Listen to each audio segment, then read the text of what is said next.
Hi, in this video we're going to take a look at the PUQ Automatic Tamper and consider whether they're a worthwhile investment for your establishment.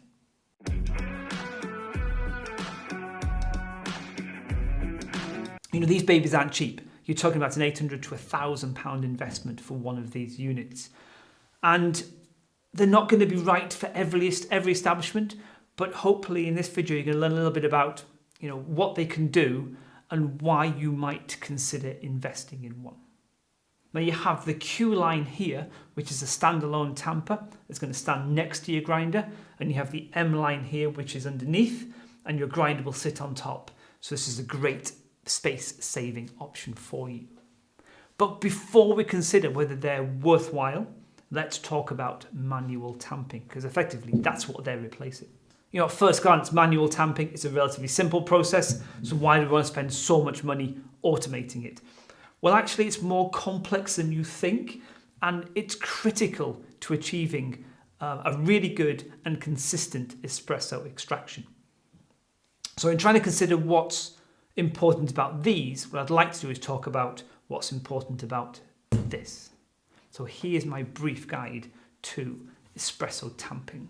So step one, it's prepare the bed of coffee. It will come out of the grinder domed, and what you want to do is create a nice level flat bed. We call it distributing, and we're going to distribute horizontally by tapping to the side and then vertically by tapping down. The aim is to get to a very flat bed of coffee first of all. Number two, how you hold the tamper. A lot of people hold the tamper like this, which means when they put the pressure down, they're pivoting at the wrist.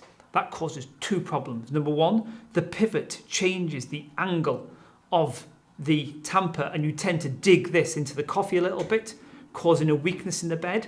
But secondly, and probably more importantly, you put pressure on the wrists, and over time, that can be harmful. So you want to hold the tamper like this. Thirdly, strange one, this one, you make sure the portafilter is on a tamping mat on the counter. You want to press down with an opposing force. I see some people tamping in the air. That's not going to work. We want a level tamp. So we get above it and we're going to press down evenly so we keep a nice level tamp as we go down. And finally, the tamping pressure. Press as hard as you can. You want to get rid of the air pockets between the coffee grounds.